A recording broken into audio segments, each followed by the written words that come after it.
All right, so last week we talked about the nature of the homiletics 2 weeks ago, and then last week we discussed lesson number 2 about the textual sermon. All right, the textual sermon. Now we focus on the text. Okay, and that is the most popular. That is the most popular. I don't know if you are familiar with my style. Okay, before I preach, I always read the Bible verse or the text first. Okay, I always do that. Bago ako mag-preach, lagi muna ako magbabasa ng text.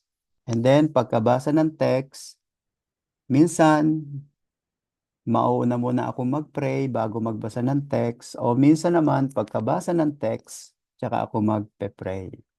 Alright? But laging text muna ang binabasa. Ayaw kong mag-start ng preaching without the text. Kasi mas gusto ko yung preaching ay textual sermon. Kasi mas simple. Mas simple i-preach. You are guided by your text. Okay? Pag sinabi nating text, yung passage na binasa natin.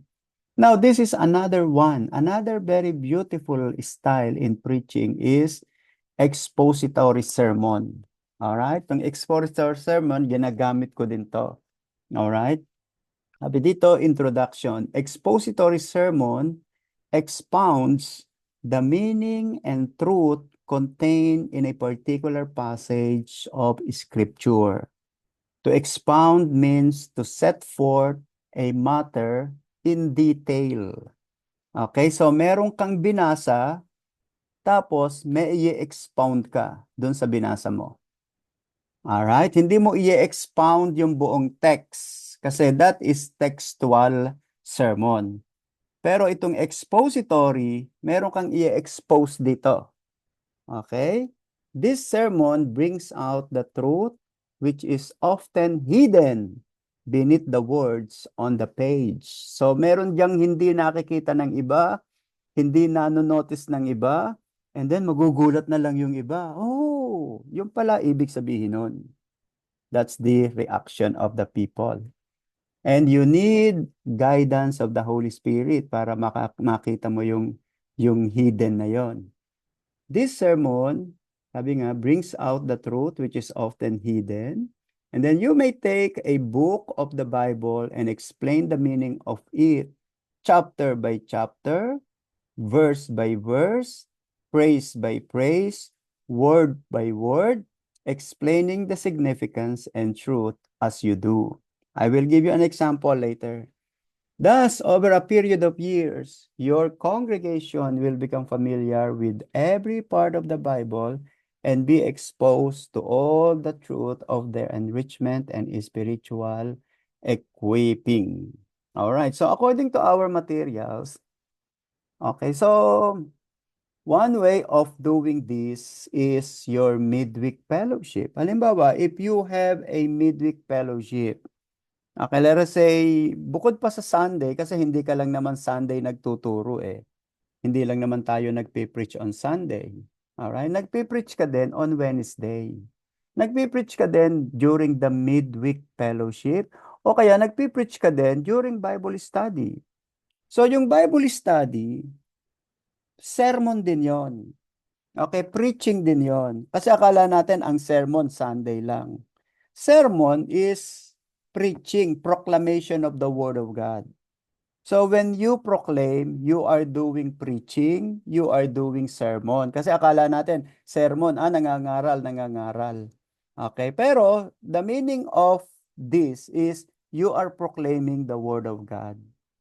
Yun ang ibig sabihin ng sermon. Okay? Hindi yung nanenermon ka kasi galit ka. Alright? Naku, nanenermo na naman si pastora. Nanenermo na naman si pastor. Oh, but actually, you are proclaiming the Word of God. Alright? So ngayon, sabi ko nga, this expository sermon, sometimes it is very useful on your regular Bible study or on your midweek fellowship. All right, now look at this example. All right, let me give you an example. Deuteronomy 28:14. So you shall not turn aside from any of the words which I command you this day, to the right or to the left. Go after other gods to serve them. But it shall come to pass, if you do not obey the voice of the Lord your God, to observe carefully all these commandments and his statutes which I command you today, that all these curses will come upon you and overtake you. Stop.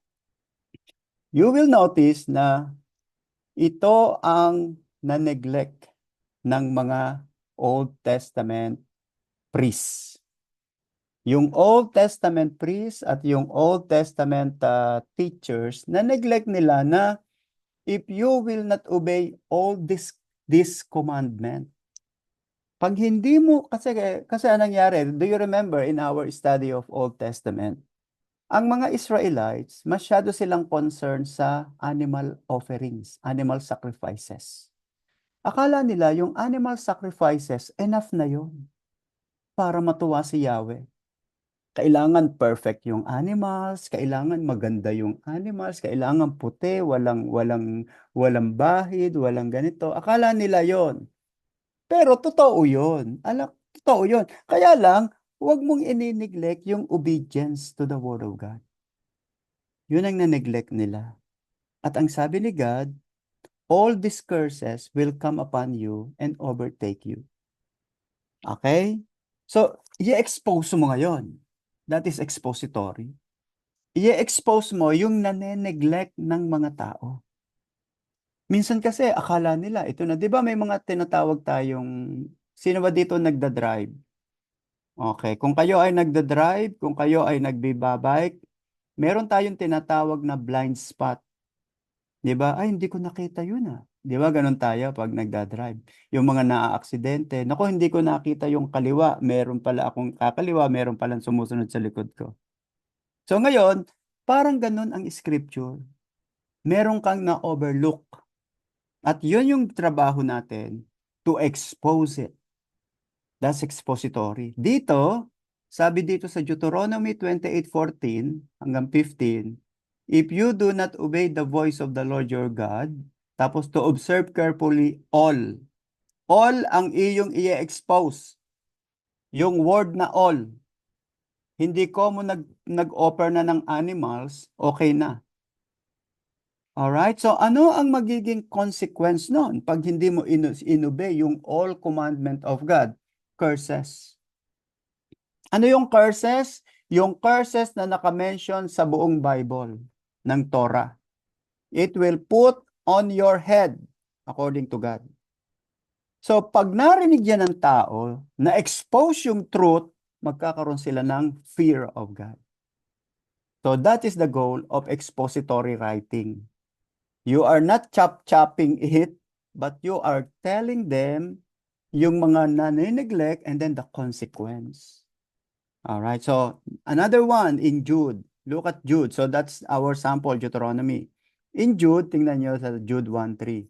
Beloved, while I was very diligent to write to you concerning our common salvation, I found it necessary to write to you, exhorting you to contend earnestly for the faith which was once for all delivered to the saints. And then look at the thing na dapat i-expose ni Jude. May in-expose si Jude dito, expository.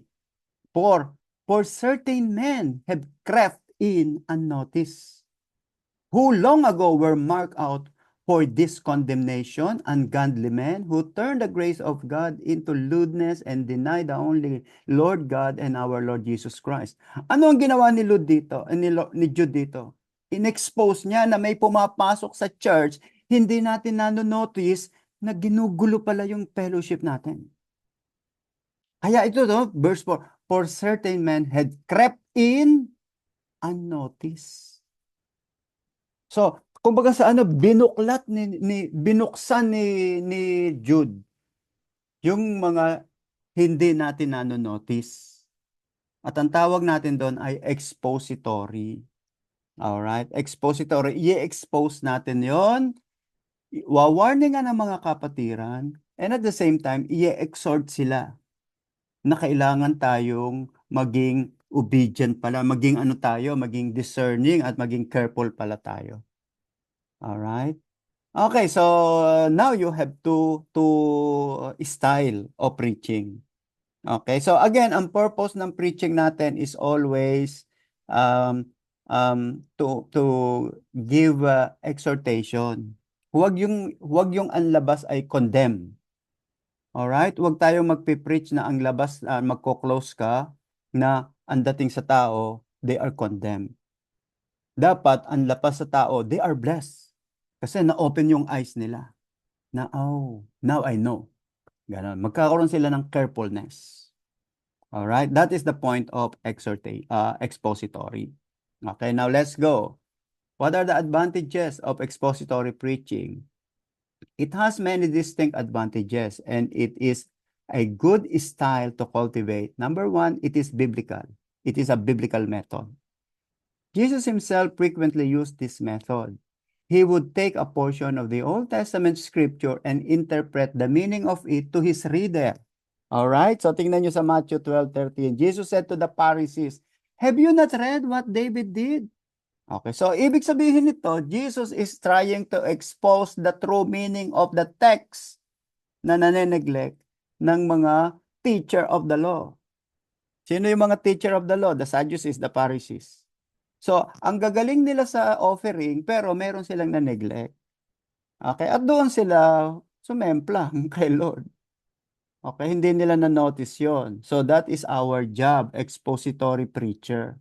Okay, that's why Jesus said, "Have you not read what David did when he was hungry, he and those who were with him? How he entered the house of God and ate the showbread, which was not lawful to him for him to eat, nor for those who were with him, but only for the priests." So, ang pinapakita ni Jesus Christ dito, hindi lawful, hindi bawal kainin nila David yon. Okay, bawal kainin nila David yon. Ngayon, dahil gutom na sila David at mamamatay na sila, pinayagan ng priest na pakain yung showbread kina David. Dahil para kay Jesus, sasabihin natin doon, ang preaching natin doon, kay Jesus, life is more important than religion. Life is more important than religion. Okay? Yun ang point ni Jesus Christ doon, in-expose na itong mga religious leader, para ang topic dito kasi ni Jesus Christ, okay lang mamatay ang tao, basta masunod natin ang religion natin. Mali yun sa Diyos. Okay? Naunawaan ba natin to? Naunawaan natin? Yun ang point ng expository preaching. Ipapakita natin kung ano yung gustong i-drive ng passage. Okay? Ito yung katulad dito. Ano ang gustong i-drive ni Jesus Christ dito?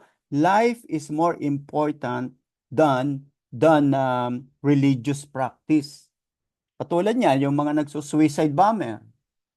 In the name of their God, ginagamit ang mga pangalan ng God. Alright? At the expense of others.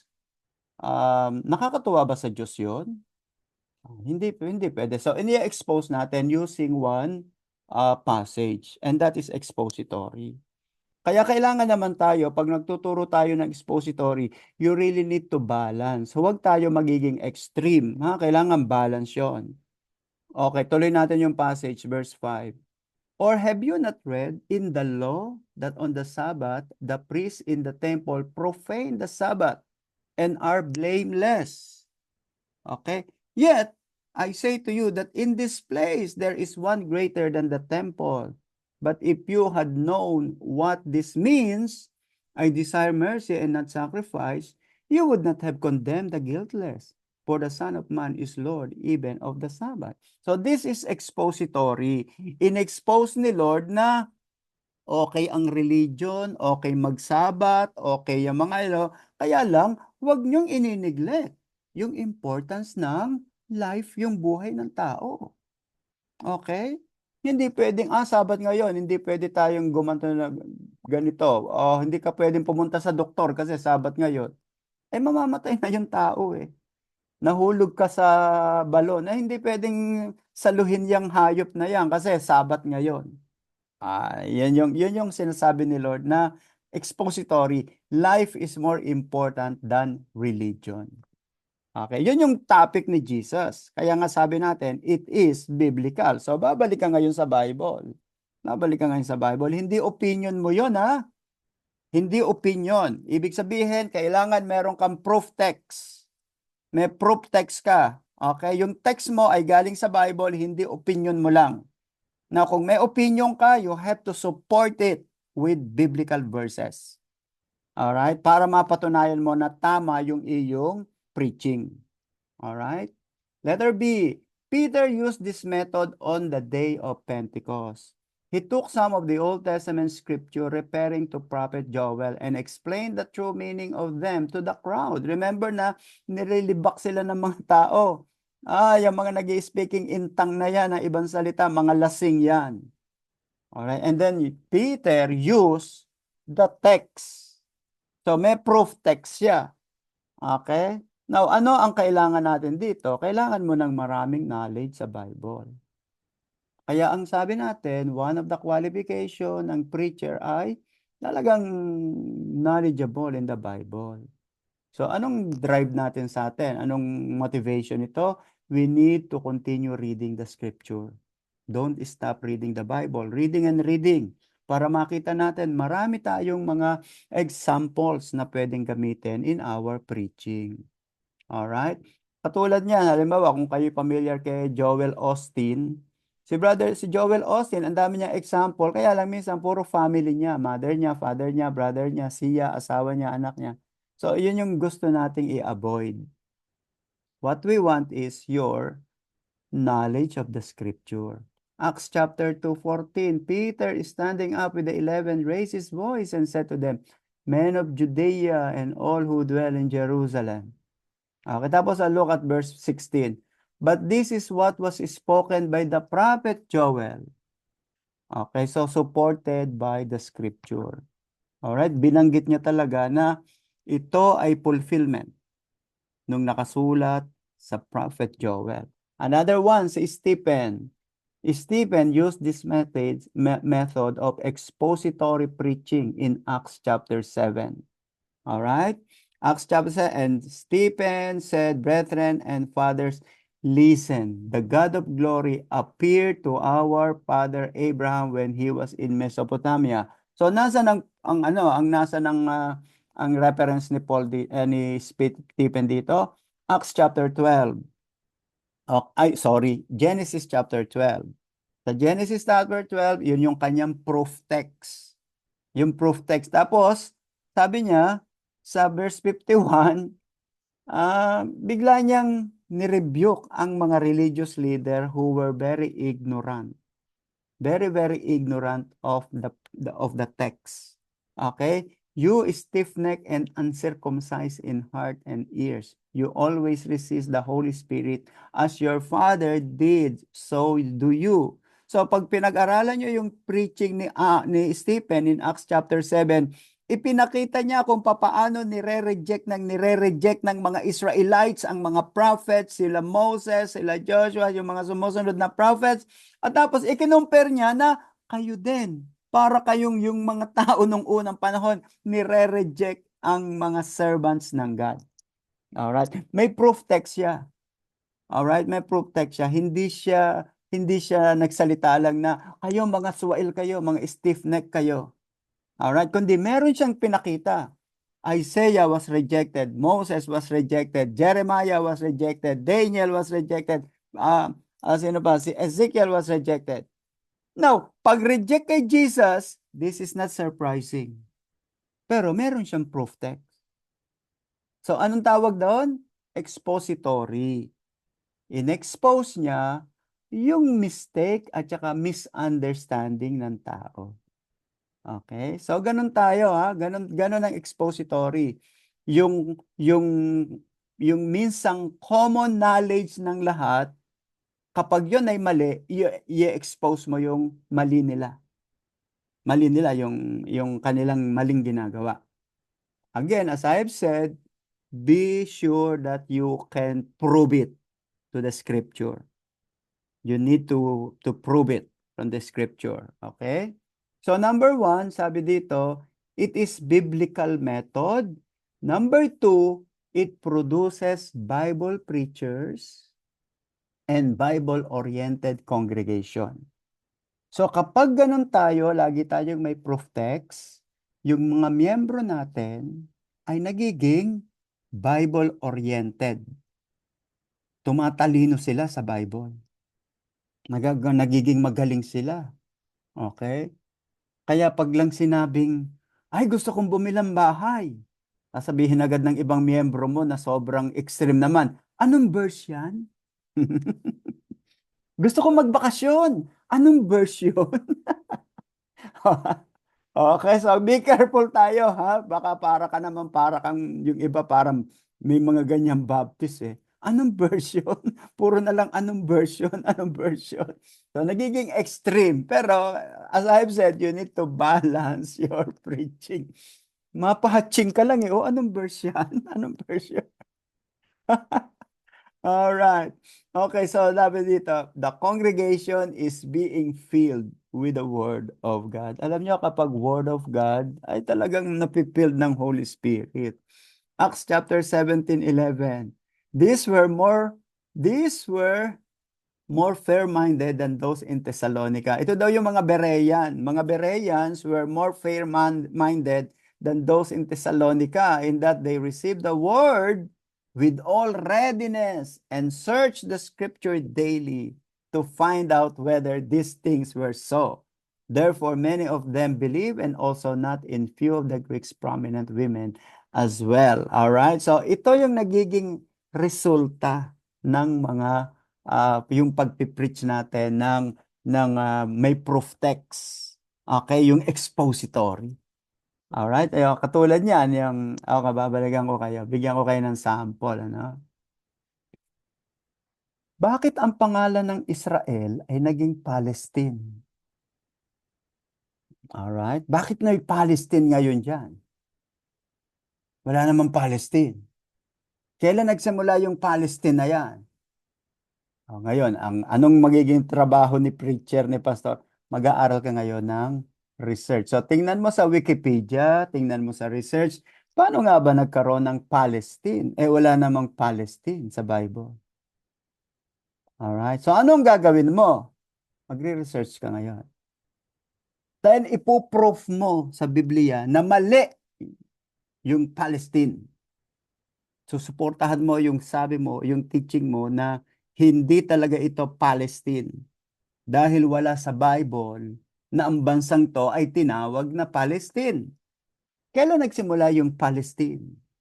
Yun, 132 AD, si Emperor Hadrian, nang si Rabbi Akiba at si Emperor Hadrian ay nag-away noong 132 AD. Doon ka ngayon. And then, history, nagsimula ka sa history, tapos papasok ka sa Bible. Sa Old Testament, hindi tinawag yan na Palestine. Ang tawag dyan ay Canaan. Later on, nang kinonquer nila Joshua, yung Canaan ay tinawag na the land of Israel. Alright? And then pagdating ni Jesus, tapos na-divide yung land na yan. Meron kang proof text. Na-divide yung land na yan. Yung north tinawag na Northern Israel, yung south tinawag na Judah. Pagdating naman nila Jesus, na bago na yung conqueror, Romans, tinatawag na Judea, Samaria, and then Galilee. No, kailan pumasok yung Palestine? Ngayon, research mo na yun. Okay, yun ngayon yun. Alright. So, ganun yung ating mga expository na kailangan pruwebahan mo. Kasi kung ano minsan yung popular, na alam mong mali, yun ang ipuproof mo na mali sila, tama yung nasa Bible. Alright? Katulad niyan, yung sinabi ko sa inyo, yung Deuteronomy, akala ng mga Israelites, tama na yung pag-offer ng animals. Pero sabi ng Deuteronomy, aba hindi, pag hindi mo inobey all, yung lahat ng commandment, curses will fall upon you. Alright, so yun yung expository mo, in-expose mo yung erroneous understanding nila. At yan, ine-expose natin ngayon, pag ipinrate mo yung Palestine na yan, ipina-expose mo yung erroneous belief ng maraming tao. Okay, kaya lang matinding research yon. Kailangan mo talaga ng magaling na research at proven. Proven talaga yon. Alright? At saka biblical. Okay? Alright, so ayan. So yung mga miyembro natin, katulad niya, may mga nagtatanong sa akin, alam niyo, nagtuturo kasi ako sa ASCM sa Philippines nga. Sabi ng mga estudyante ko, sabi nila, Sir, paano ba naging Palestinian? Bakit yung mga libro nakasulat ay Palestine, hindi Israel? Okay, now, kailangan masagot natin yun. Okay? Okay, kailangan masagot nyo, lalo na tayong galing ng Israel. Meron akong itinuro sa mga, hindi ko pa yun na ituturo sa inyo kasi hindi pa kayo graduate ng WISEL. Pag graduate nyo, tuturo ko na sa inyo yan. Yun yung tinatawag nating doon sa pinag-aaralan natin na the model of churches. Okay, kasi pagka-graduate nyo ng WISEL, may graduation, and then you will have continuing education. Pero free na yon. Wala nang bayad yon. Okay? Ang bayad nyo sa akin, yung Jollibee o kaya yung Starbucks coffee. Ayan. Okay na yon. Alright? Pag-aaralan natin, yung napakarami pa tayong dapat pag-aralan. Napakarami pa. Okay, katulad niya, yung Palestine na yan. Okay, so isa yan sa mga dapat nating alam na when we preach, may puprove natin sa tao na mali yung kanilang pananampalataya. Si Jesus Christ, talagang kaya sa galit ng mga Jewish sa kanya, anong naging effect nung ginawa ni Jesus Christ na expose? Pinako siya sa krus dahil hindi matanggap ng mga religious leader na tama yung interpretation ni Jesus. Tandaan nyo ha, yung kay Jesus ay interpretation niya sa Old Testament. Ang tawag niya natin doon ay hermeneutics. So habang nag-hermeneutics si Jesus, nag-homiletics siya. So yung homiletics niya ay base sa kanyang hermeneutics. Ano nga yung homiletics? Yung proclamation niya ng preaching ay nakabase sa iyong understanding ng hermeneutics, interpretation of the scripture. So kailangan matuto ka munang magkaroon ng interpretation. Okay, pag tama na yung interpretation mo, iyon ang iyong ipipreach. Okay, huwag kang mag-preach. Kaya nga tingnan nyo, hindi ko pinasama dito yung hindi pa nakakakuha ng hermeneutics. Anong ipipreach mo? Hindi mo pa nga alam ang principle of interpretation. Matuto ka munang mag-interpret. Pag marunong ka nang mag-interpret, yung natutunan mo sa interpretation, iyon ang ipipreach mo. Are you following?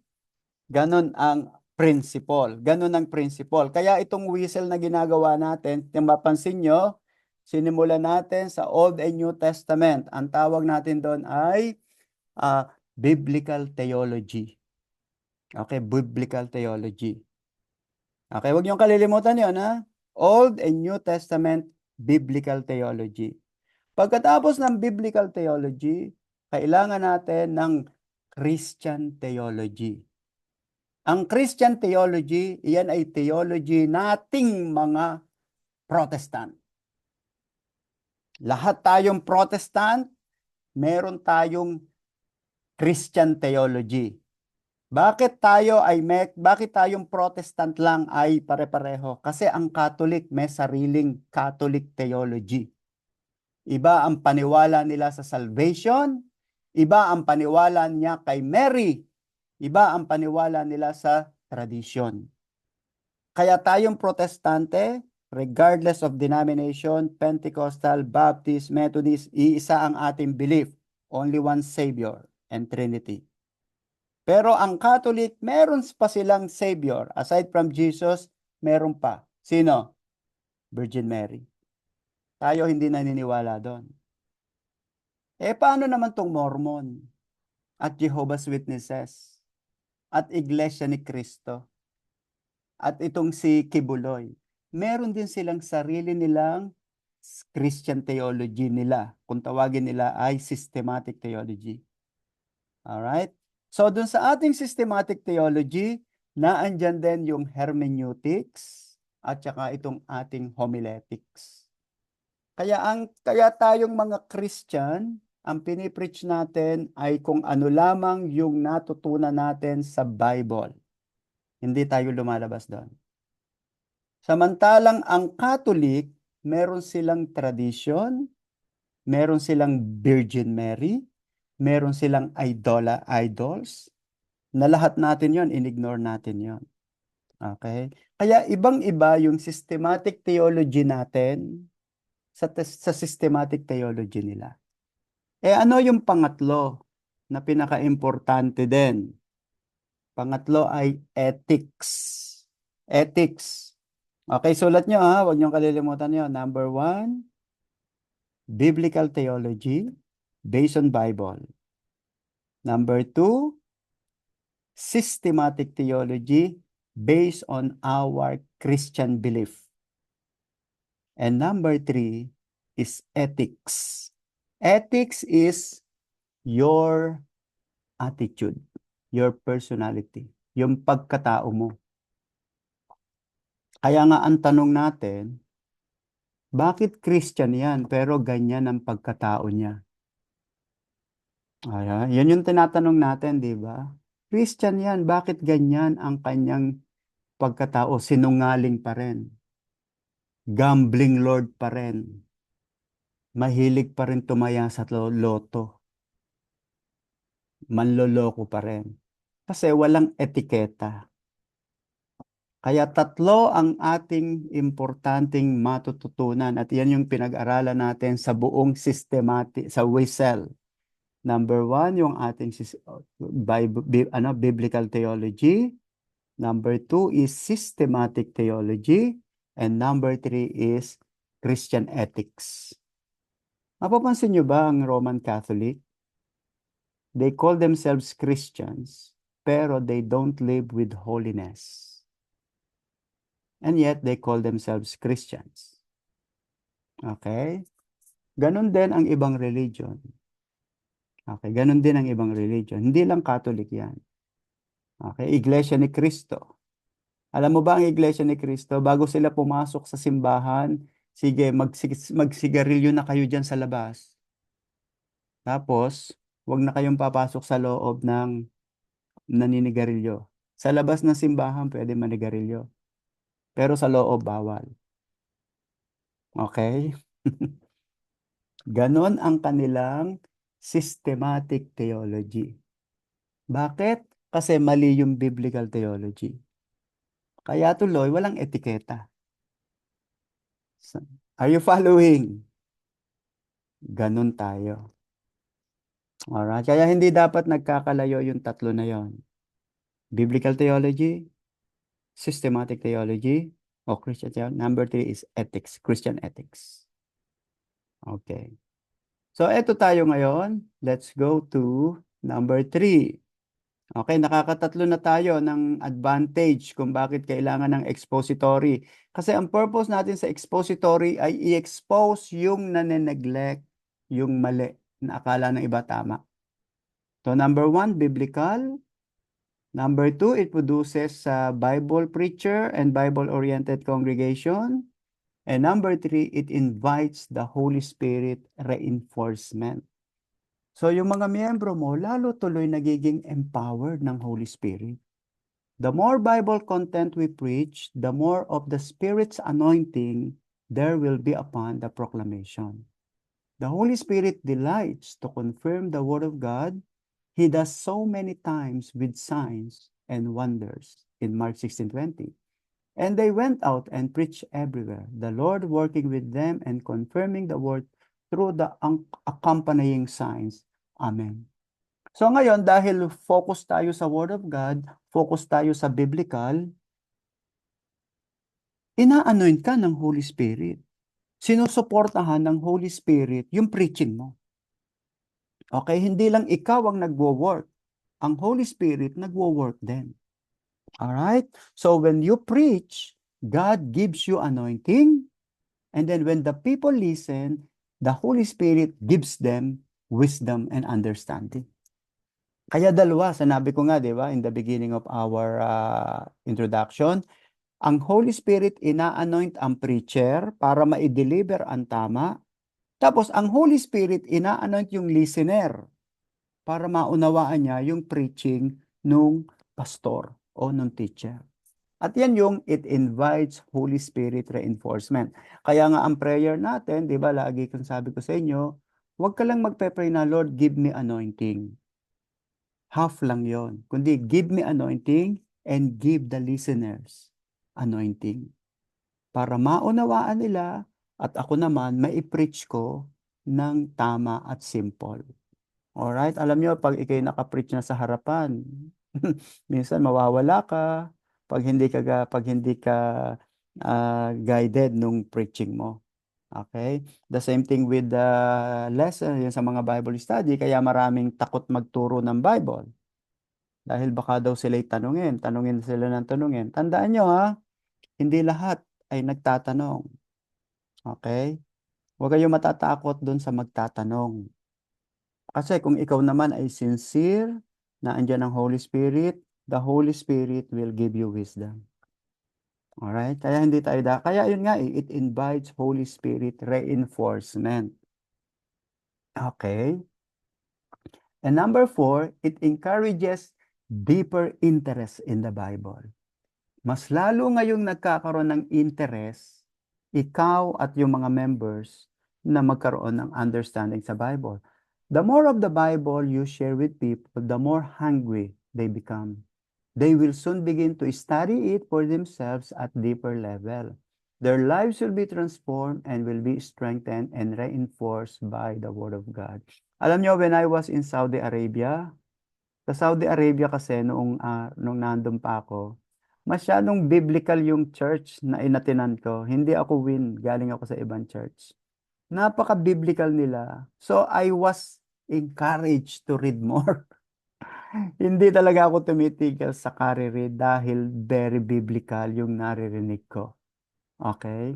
In Acts 2:42, and they continued steadfast in the apostles' doctrine, fellowship, in the breaking of the bread, and in prayer.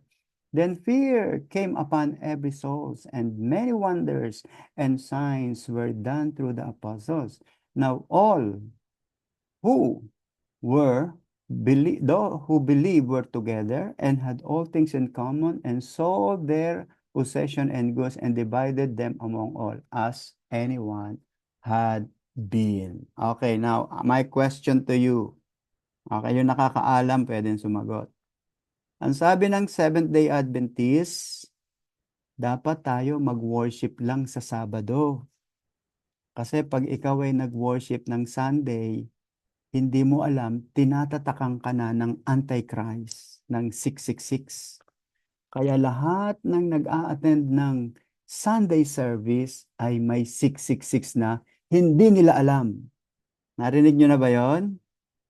Oh, this is your first time to hear it. Yun ang teaching ng Seventh-day Adventist. Na ang lahat ng nagsa-Sunday service ay may tatak na ng Antichrist. Dahil nilalabag natin yung Sabat. Dapat Sabat lang tayo mag-worship katulad ng ginawa ng early Bible believer. So paano natin sasagutin na mali sila? Tama ka.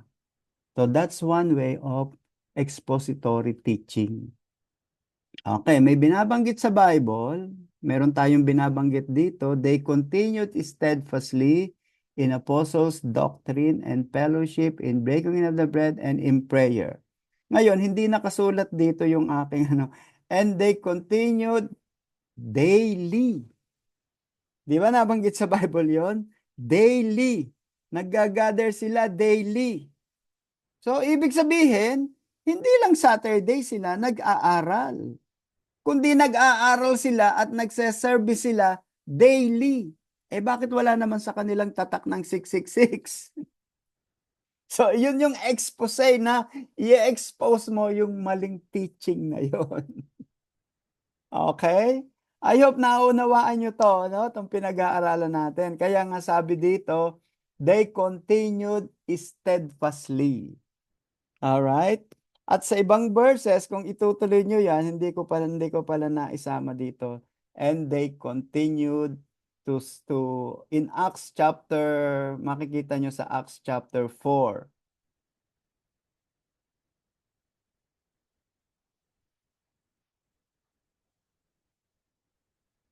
Hinahanap ko lang sa verse sa Bible natin.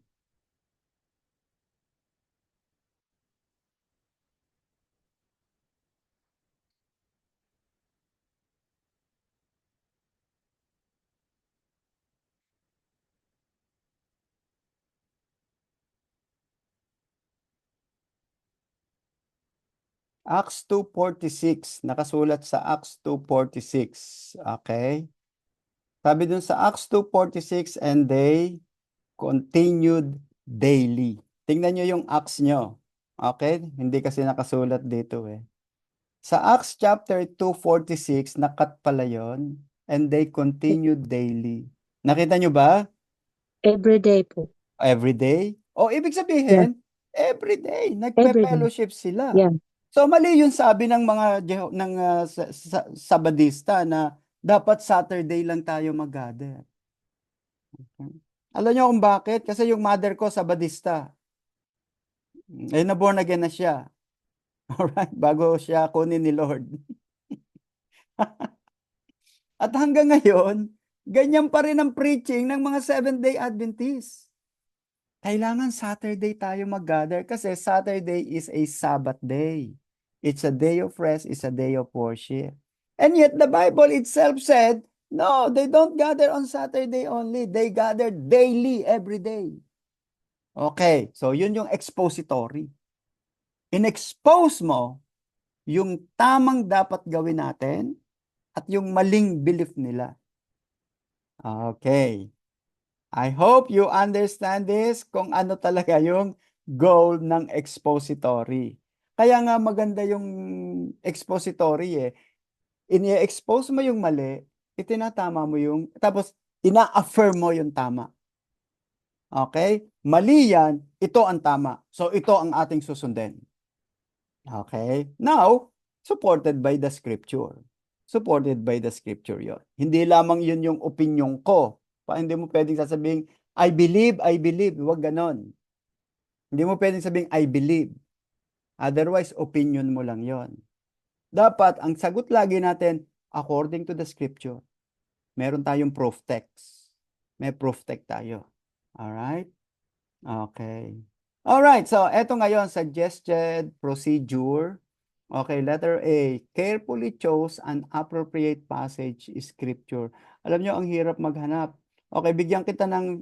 Sige nga, Sister Helen, paano ka maghanap ng passage? Anong ginagawa mo? How do you do that?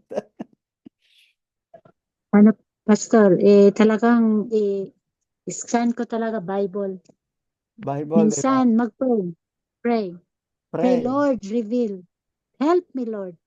After ng preaching, mag-pray na ako matapos na, lalo na sa amin, Friday, Saturday, Sunday, 3. Mhm. After dyan, mag-pray na ako, Lord, tulungan mo ko, iiyak pa ako, Pastor. Very good. Alright. So, Kasi yan. mahirap pa ang text pa lang, sa text pa lang, mahirapan ang theme Yes. Na theme pa kaya, lang, kaya mahirapan. akala kasi ng iba, madali lang yun eh. No, mahirap Yeah, yun.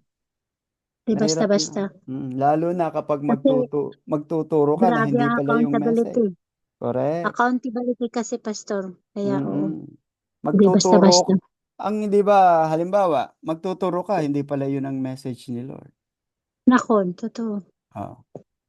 Di ngayon. Ito ng confirmation eh. Yes. Always remember, your message is not your message. It is a message of God to all, including you. Kaya kung una kong magpipreach ka, ang una mong pipreachan ay sarili mo. Yun laging ganun ang principles ng preacher, ha? Huwag mong sasabihin, para sa kanila to. No, para sa akin to. O para sa amin lahat to. Para sa atin lahat to. Alright? Pag meron kang ganong attitude, God will honor your heart. God will honor your heart. Huwag yung, nako, patatamaan ko sila. Patatamaan ko yung matitigas ang ulo na yan. Okay? Mali yun. Ay pag ganon, ikaw ang matigas ang ulo.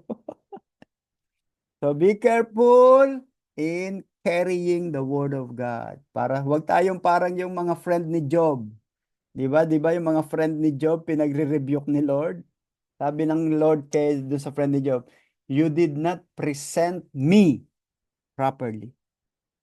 You did not present me to my servant Job properly." Alright? So yan, kaya nga maganda itong ating pinag-aaralan. We are learning ala. Kasi ang gagaling na natin. I believe, ang dami na nating natutunan. Old Testament, New Testament. Natutunan nyo ng hermeneutics. Natutunan nyo na yung mission. Natutunan nyo na yung systematic. Now, the question now is, how will you present it to people? Na tama. Hindi ka mayabang, hindi ka nagmamataas, kundi naandun ka pa rin sa kababaan. Alright? Okay, good. Alright, so suggested, sabi dito, carefully choose an appropriate passage of scripture. Choose the passage that will minister to the lives of your hearer. Never select a subject which engenders dispute, division, and strife. Okay? Huwag yung yung if you are not sure about your preaching, huwag mo ipipreach. Kung iyan ay kokopyahin mo lang sa YouTube, gagayahin mo lang sa nabasa mo, at hindi mo siya master, huwag mong ipipreach. Dahil magbabackfire sa'yo yan. Alright? Never select a subject which engender dispute. Sasabihan ng ibang miyembro, ayoko na dyan sa church na yan, mali pala ang preaching. Letter C, remember that the message is from God. You are His speaker to His people. So para ka palang prophet. Yes, para tayong prophet. Pinoproclaim natin yung message ni God sa ating lahat. Okay? Letter D, you are responsible to get the mind of God for the people over whom He has given you. So, ang goal mo ngayon ay magkausap kayo ng God. Kailangan marinig mo yung salita ng God. That is your first goal. That is your first goal. Okay? Kailangan magkausap muna kayo ni God. Sabihin ni God sa iyo, eto yung message ngayong darating na service. Dahil kapag hindi ganon, pag tayo mo sa harapan, ang mga miyembro mo, posibleng hindi makinig, posibleng hindi ma-convince. Alright? Example, qualities of church leaders. Mark 10:43, whoever desires to become great among you shall be your servant. And whoever of you desires to be first shall be slave of all. For even the Son of Man did not come to be served, but to serve and to give his life a ransom for many. So ano ngayong anong expository dito ni Jesus sa passage na to? Ang daming gustong maging leader ng sa disciple ni Jesus. Pero ang tabi ni Jesus, willing ka bang maging servant? Yun yung expose ni Lord. Yun yung expository ni Lord. In-expose ni Jesus. Kasi nag-aagawan yung mga disciple eh. Mamamatay na si Jesus. Alam mo ang pinag-uusapan ng disciple ni Jesus? Sino kayang ia-appoint niya sa atin pag siya'y patay na? Siguro, sabi ni Peter, baka ako. Ayan. Sabi naman ni John, baka ako. Ayan. Nagpapagalingan sila. And then, in-expose ni Lord yung tunay na meaning ng servanthood. Expository. Nasyak ngayon tong mga miyembro. And itong disciple ni Jesus, naku, ganun pala. Expository. Nakakatawa, no? Si Jesus Christ, sabi niya, after 3 days, they will kill me. Aba, hindi pumasok sa utak ng disciple na, and then I will rise again. Para sa kanila, Jesus will be killed. Hindi napasok sa utak nila na mabubuhay muli si Jesus. Nawala sa utak nila yung mabubuhay uli si Jesus. Kaya nung mabuhay si Jesus, hindi nila mapaniwalaan. Kasi ang nag-register sa utak nila, Jesus Christ will be killed. Hindi nag-register yung after 3 days, I will rise again. Di ba? Pati yung two disciple, yung papunta sa Emmaus Road, di ba? May dalawa yon. Imagine, ang gagaling nila, sabi ni Jesus, ganto, ganto, ganto. Katabi na si Jesus, hindi pa rin nila kilala na si Jesus yun. They are so blind. They are so blind and deaf. Binging-bingi at bulag na bulag ang mga disciples ni Jesus. Well, hindi naman tayo nagja-judge. Ang pinapakita nga ni Jesus Christ sa atin, pinapakita ni Lord na huwag tayong ganun. Na minsan baka ang galing natin sa sa scripture, katabi na natin si Jesus, hindi mo pa kilala.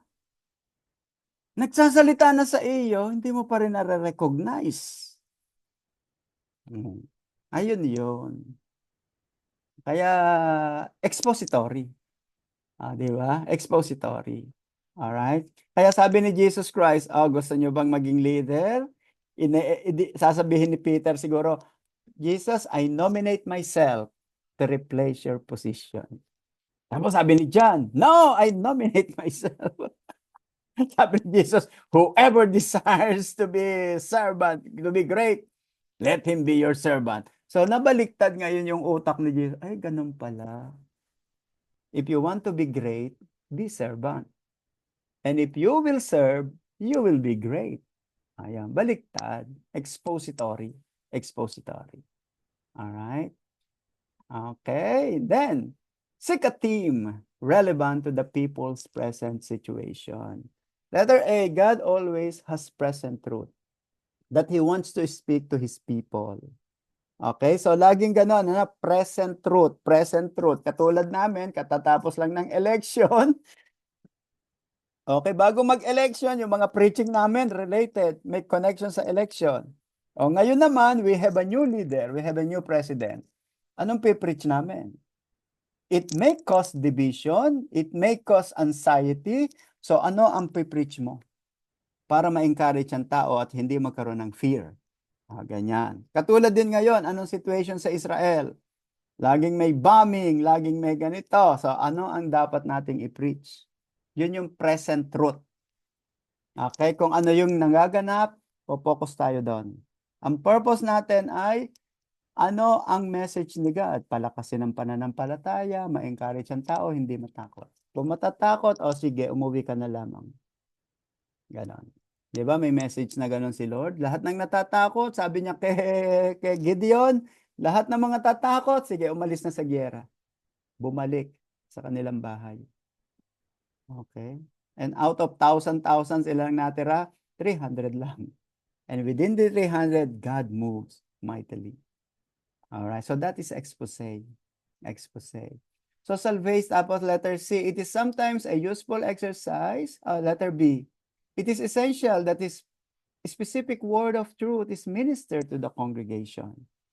3, it is sometimes a useful exercise to ask someone yourself, is this word to be my last chance to speak to His people? What is the most important things they need to hear? Halimbawa, bigla na nga lang katapusan na pala natin lahat. Alright, example, Acts 16:27. Then he called for a light, ran in, and fell down trembling before Paul and Silas. And he brought them out and said, Sir, what must I do to be saved? So they said, believe in the Lord Jesus Christ, and you will be saved, you and your household. Okay, so always remember daw, according to our passage, na maybe this is our last fellowship. Baka kunin na tayo ni Lord. Dumating na siya o come what may, kung anong mangyari. Number 3, study the passage carefully from every angle.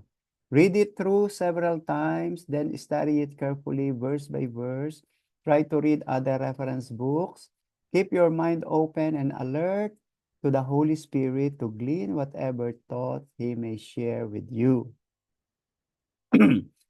Number 4, endeavor to thoroughly understand your theme. Discover the underlying theme of the passage. What was the Holy Spirit seeking to convey?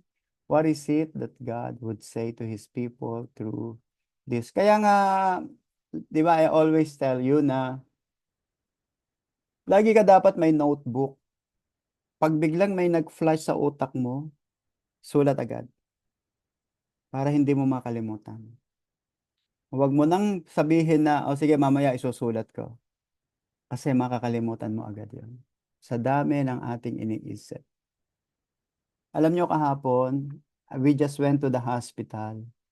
Meron kasi ditong dati nating member, kasamahan natin dito. Ngayon, lumipat ng lugar. At the age of 55, na-stroke siya. Batang-bata pa. Ay masipag siya sa gawain, very active. Ganun. So, dinalaw ko kahapon sa hospital. Sa ibang hospital, malayo dito sa aming lugar. Pinuntahan namin right after the service namin. Siyempre, yung asawa umiiyak. Babae itong na-stroke. So, anong message na dapat ibigay natin sa kanya? It should be a message of encouragement. Okay? A message of encouragement na, sinabi ko nga, na sabi ni Paul, to me, to live is Christ and to die is gain. Ngayon, gusto ko, mamatay na ako. Kaya lang, binuhay pa ako ni Lord. Kasi meron pang message na dapat gawin. Hindi pa tapos si Lord. So sabi ko sa kanya, kung tapos na si Lord sa'yo, pinatay ka na sana. May kaso buhay ka pa rin. So may message pa rin si Lord sa'yo. May message ka pang ipapakita. Na in your condition, na na-stroke ka, in your condition, you can still spread the good news to people. Okay? Kahit ganyan ang condition natin, kaya mo pa rin maging blessing sa iba. So your goal is to encourage the sister na hindi siya desperated, hindi siya desperada na bakit ganun, Lord? Ba't ako pa? Ba't ako pa? At saka isa pa, ang isang sinabi ko sa kanya, this is not abnormal. It happened to millions of people. It did not happen to you alone. It happened to many. Yung iba nga dyan, mas worse pa ang problema. Ikaw, physical lang ang problem mo. Samantala yung iba, mas marami pang problem na hinaharap. Alam nyo, minsan nagkakagulo tayo sa church. Ang problema lang ay basura. Hindi itinapon yung basura sa labas. Muntik na ma-split ang church dahil lang sa basura. O kaya yung isang sister na kapag salita lang nang nasaktan ng loob mo, lumaki na yung problem. Samantalang yung iba, napakalaki ng problema. Di ba? Yun. So, be an encouragement. Ganun tayo lagi. Be an encouragement. Okay. Letter po, number 4, discover the underlying, sabi niya, endeavor to thorough understand. Okay, discover the underlying theme of message. What was the Holy Spirit seeking to convey? What is it that God would say to His people through this? Have a definite objective in mind. All right, I always say na pag ikaw ay may team, says one thing only. Pag yung team mo, ha? Okay, kailangan meron kang team sa mind mo at yung team mo, hindi yun nawawala. Your objective should be in complete harmony with God's objective. Feel what God is feeling about the message because He wants His people to flow through your heart and your mind. You are God's mouthpiece to convincingly reveal His message to His people. You are not called to share your mind, but His mind with His people. All right, this is always my challenge to people. Kung ikaw ang Diyos, okay, let us say ikaw ang Diyos. Okay, paano mo ipipreach yung forgiveness? Si Paul, ikaw ang Diyos. Okay? Hindi yung ikaw si Perdi o ikaw si Helen o ikaw si Nis. Di ba? Paano ko kaya ngayon ipipreach yung forgiveness kung ako yung Diyos? Kaya nga ang sabi dito sa materials natin, your objective should be in complete harmony with God's objective. Siguro kung ako ang Diyos, sabi ko nga sa sarili ko, buti na lang hindi ako Diyos. Di ba? Okay, halimbawa, ikaw ang Diyos. Paano mo ipipreach yung answered prayer, yung prayer? Example, ganito kasi let us say, may isang sister nag-pray, Lord, patayin mo po siya, yung aming pastor, kasi sawan-sawa na kami sa kanya. Tapos ikaw naman, Lord, patayin mo na rin siya kasi pinagpe-pray niya. Ay, di patay lahat kayo na. If God will answer all the prayer requests, mauubos tayo. Lord, tanggalin mo siya sa ministry. Ay, di nawala lahat ang ministry kasi pare-pareho lang naman. You see? Kaya may mga unanswered prayer.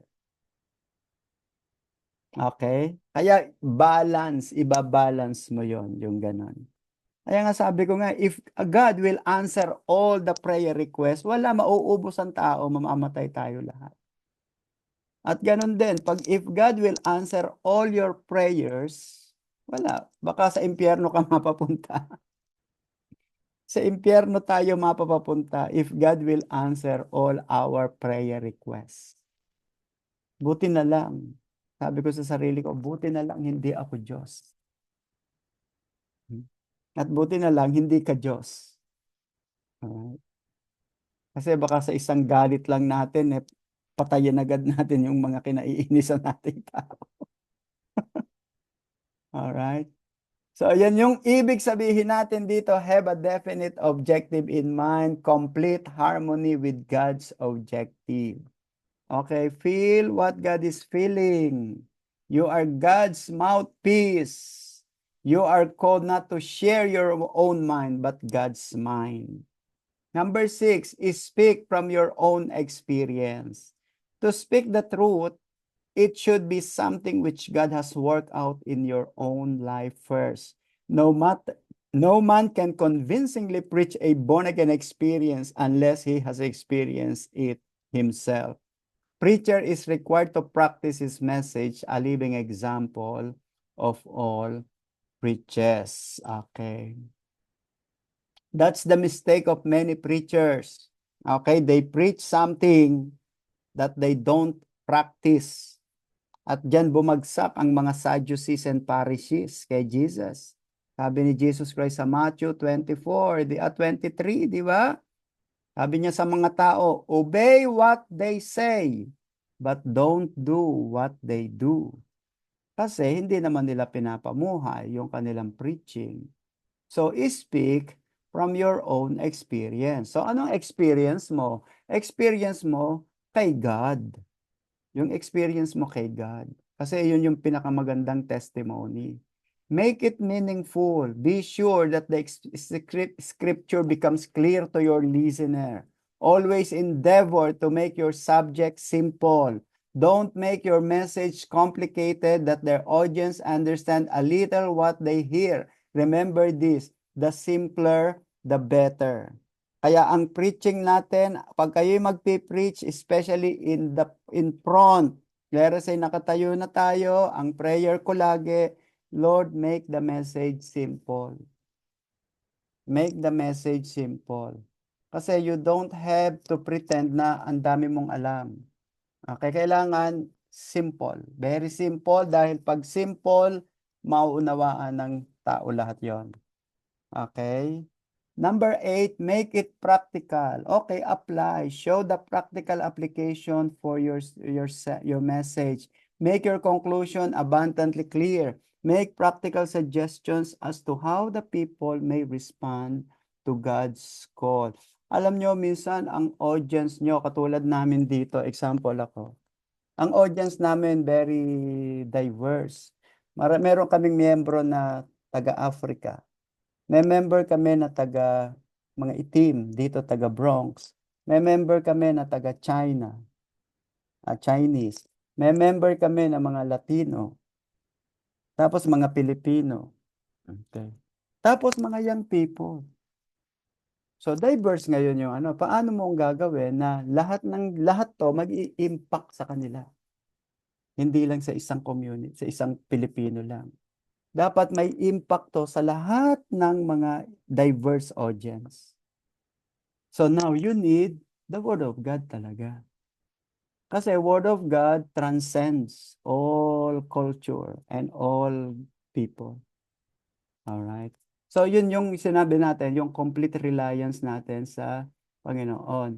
Show practical application your message. Okay? So paano mo kaya nga minsan, katulad ngayon na andito sa US kami, I avoid using the names of Filipino heroes. Ang ginagamit naming heroes, American heroes. Sila Abraham Lincoln. Sila, sila, sino ba mga presidente? John Adams. Yung mga president dito na naging famous. Pag sinabi mo si Jose Rizal, sila lang nakakaalam. Pilipino lang. Eh yung mga young people natin na hindi naman sa Philippines pinanganak. Paano ko sasabihin si Jose Rizal? Hmm. Di ba? So kaya kailangan relevant at saka known. Alright? So, yun yung sinasabi ko sa inyo na eto, make your conclusion clear, practical suggestion how people may respond to God's call. Kaya hindi ka lamang, alam niyo kung kilala niyo si ano, si Jacob. Do you remember si Jacob? Di ba yung unang-una nating member diyan sa Jewish? Noong 2003, kaya siya nag-enjoy sa ministry natin.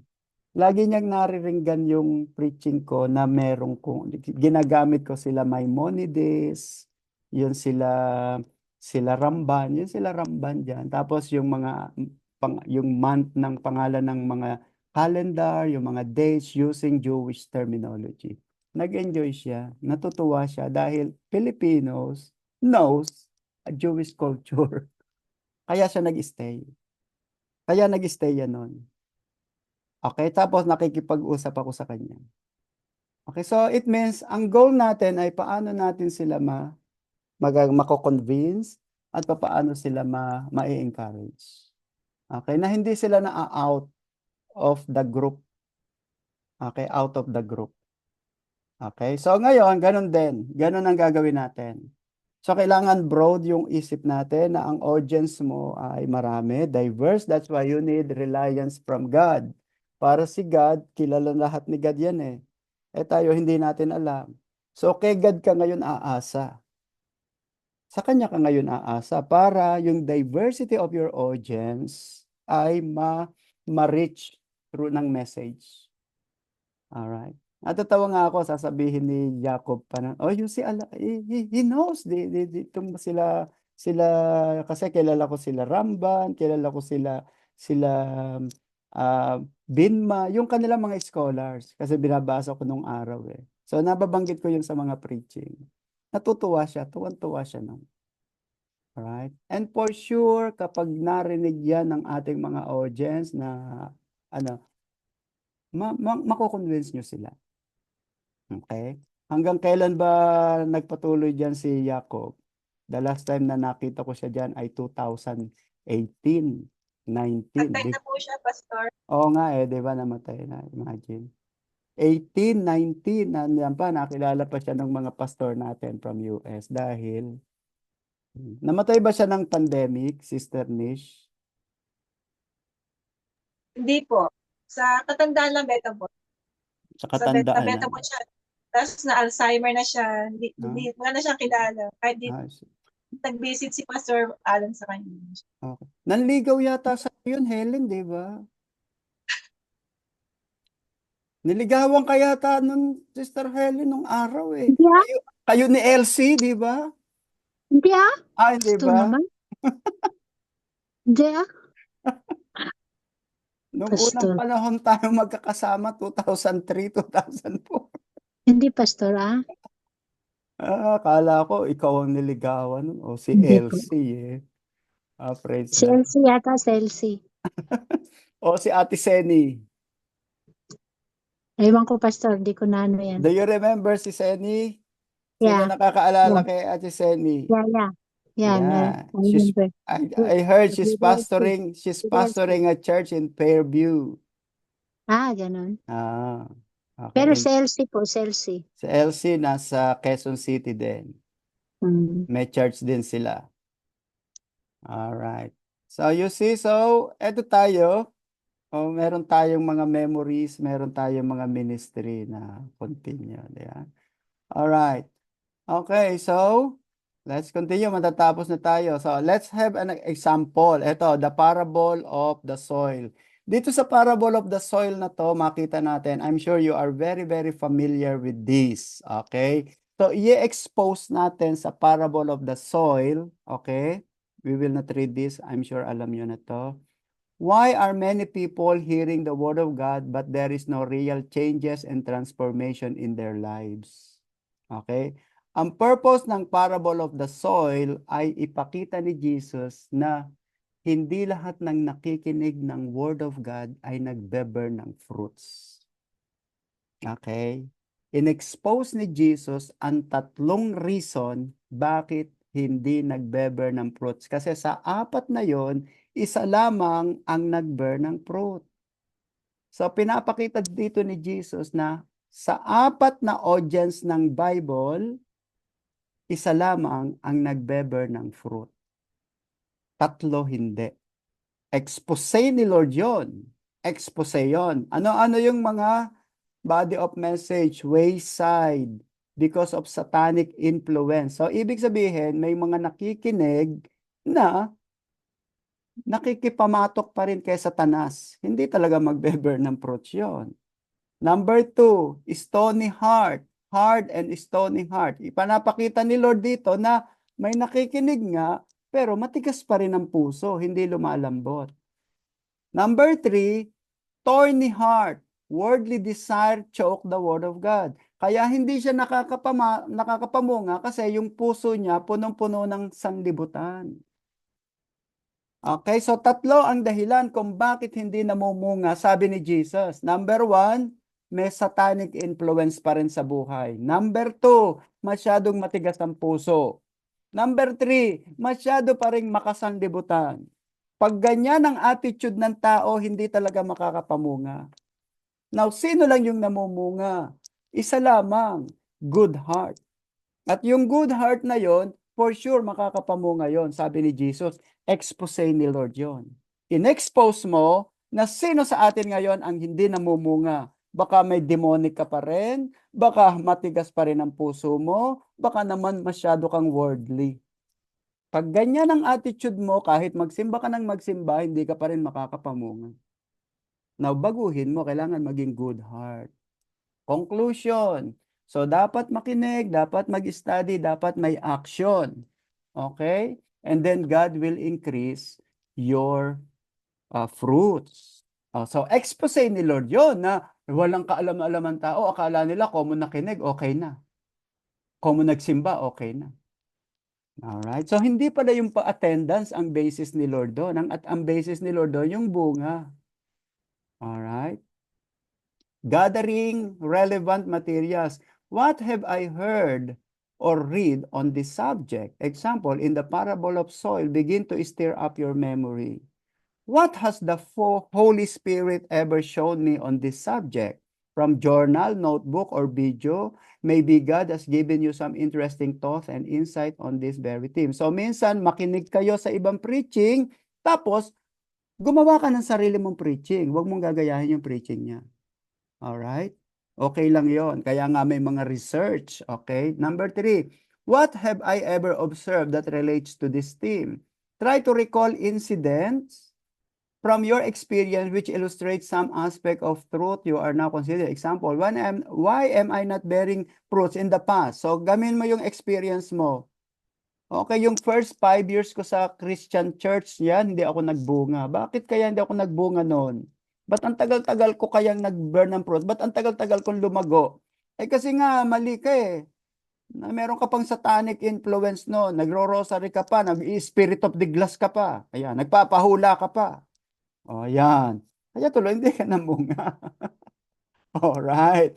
So, yun yung experience mo. Now, nang tinanggal mo yun, doon ka ngayon nagsimulang magbago. Experience. Alright? What thought have I ever had on this subject? Many of our previous thoughts on a given subject are now buried in the subconscious mind. They need to be brought to the surface again. This can often be accomplished in a time of deep meditation. So, kailangan, minsan kasi may nakalimutan na tayo. Nakakalimutan na natin. Tapos, continue pa rin natin ginagawa. Yun, expose it, expose.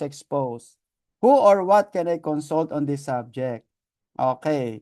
Okay, discuss the biblical topic with a fellow preacher is always a stimulating and valuable experience. If you have opportunity to do this, then seize that chance.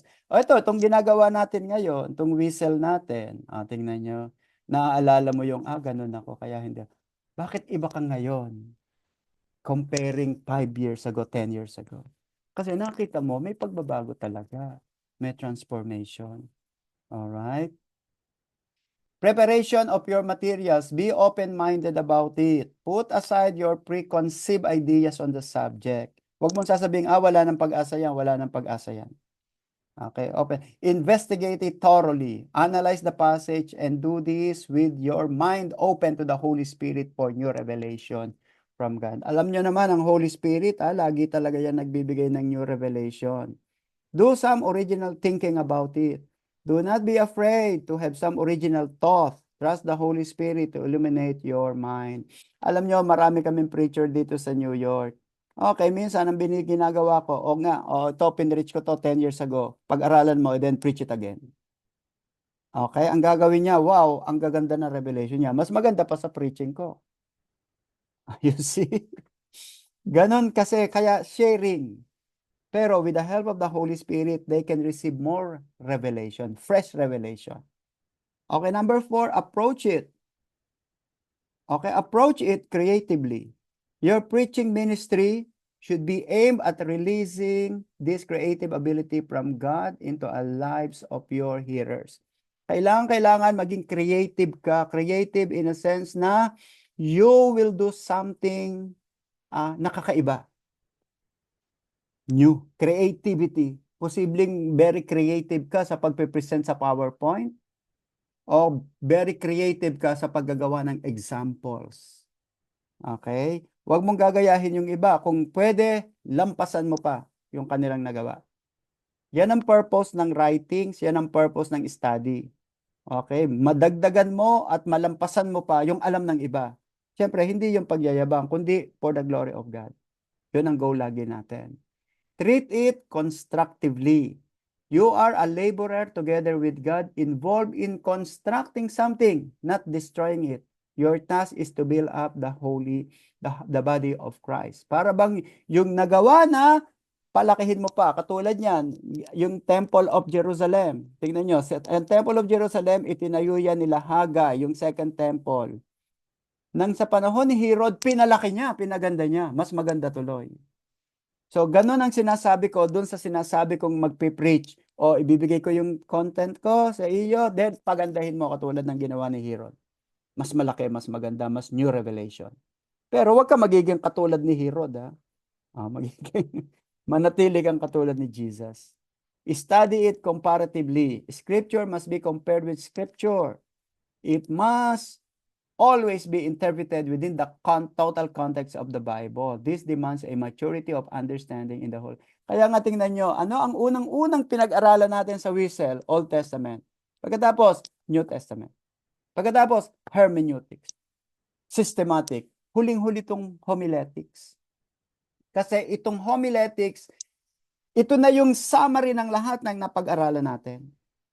Nag-aral tayo ng mission, nag-aral tayo ng systematic, nag-aral tayo ng hermeneutics, nag-aral tayo ng church administration.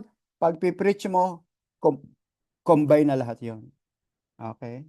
Hindi mo nasasabing, ang preaching ko ngayon, hermeneutics, ang preaching ko ngayon, homiletics, Hindi. Kundi pagtayo mo doon, kasama na lahat yon. Applying everything that you have learned and you have studied. Conclude it practically. Ministry is not merely to inform the mind, but rather to inform the life. Suggest to your audience some meaningful response. Katulad niyan, yung pagmi-mission, okay, yung pag-share ng Bible, kailangan kung ano yung na-experience mo, share it to the people. Share it to the people. Hindi masama yon. Okay? Yung na-experience mo, yung iyong mga rejection. Yung mga ni-reject kayo. Alright? And then 7 principles. Okay, meron tayong 7C. I think this is our last topic. Okay, ano yung number 1? Clarity. C. Make sure your message is clearly understood, easily understood. Number 3, consistency. Keep your message consistent with the theme you are expounding. Avoid the temptation to wander off down various pathways which may confuse them. Kailangan focus ka lang dun sa topic mo. Okay? Focus ka lang sa topic mo para hindi ma-confuse yung member. Coherence. To cohere means to hold stronger. So be sure your thoughts have a clear unity. Okay? Be sure na ang topic mo, alam mo kung ano yung topic mo, yung topic mong message mo, hindi ka sabog kung magturo. Continuity. There should be a clear progression of thought. Your statement should be continually moving your audience toward a proposed objective. Dapat progressive. Huwag mo agad ibibigay yung lahat ng message mo. Kailangan progressive siya. Magkaroon ng excitement ang mga tao. Number 6, concise. Ibig sabihin natin ng concise, kaya mong i-preach yan in 5 minutes na nasabi mo lahat. But you will not do it in 5 minutes, 45 minutes. My brother and sisters, 45 minutes is good enough to preach the gospel. Yung preaching natin. It is far better to have your audience wishing that you would continue than to have them wishing you had finished 20 minutes previously. A good piece of advice was once offered to preacher in this form, stand up, shut up, or speak up or shut up. Alam nyo, minsan kasi ganito eh. Maganda sana ang response ng tao. Pastor, bitin. Di ba maganda yung ganun ang response? Kesa naman sa, ano ba naman yan? Pastor, ang haba-haba. Ay po, 40 minutes ka palang nag-preach. Gusto ka nang paupuin. Ang haba, tingin naman ng tingin sa relo. Ayan, pinaparamdam na nila. Kaya kailangan talaga progressive. Alright? Kailangan maganda yung ano mo eh. Consistent, coherence, continuity, concise, comprehensive. To be comprehensive means to cover the subject as fully as possible, but brief and there is no contradiction.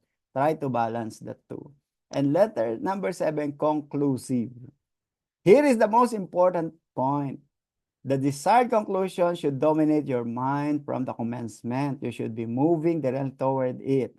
Minister in faith, expecting God to bring to pass His desired objective.